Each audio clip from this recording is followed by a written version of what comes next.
තෙරුවන් සරණයි සියලුම දෙනාට උතුම් වූ මහා දුර්ගා මෑණියන්ගේ පිහිටම ආශිර්වාදය ආලෝකය ලැබේවා.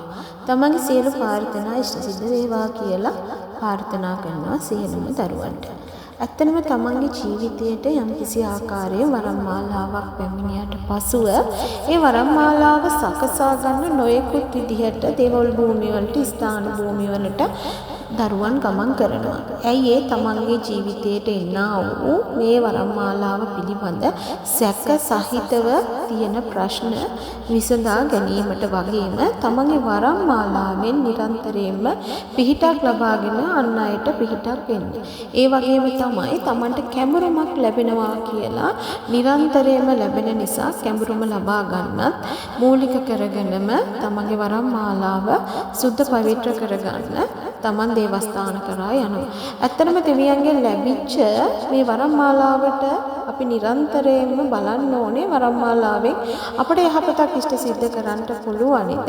ඒ වගේම අන් අයට යහපතක් ඉෂ්ට සිද්ධ කරන්න පුළුවන්ද? මේ වරම්මාලාව නිසා අපිට කරදර පීඩා පැමිණෙනවාද කියලා.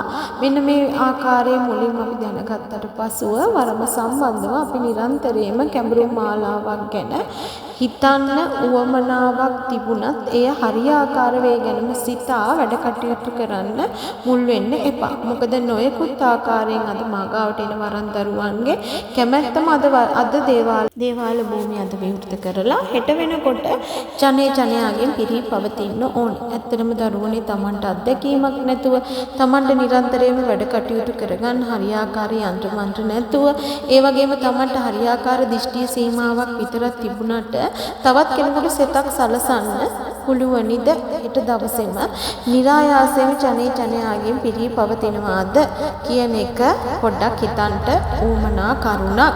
ඒ වගේම තමයි ගුරුවරයාට පුළුවන් ද තමන්ගේ කැඹුරුම හදන්න කියලාත් හිතන්න ඕනේ. මොකද ගුරුවරයා කරන්නේ දෝෂ අයින් කරලා තමන්ගේ ඉන්න ඥාති දේවතාවුන් වහන්සේ බල කරන්න මූලික ස්ථාන කරා ගිහිල්ලා තියනා වූ කරදර පීඩා ඉවත් කරලා ශක්තිය අරගෙන ඒ සියලු වැඩ කටයුතු කරන්න මුදුන්පත් කරලා පිහිටක් ලබා දෙන එක විතරයි. එහෙම නැතුව කැඹුරුම් මාලාවට යම්කිසි විදිහකට පිහිටක් කරන්න පුළුවන් ඥාති දේවතාවුන් වහන්සේට තමන්ගේ.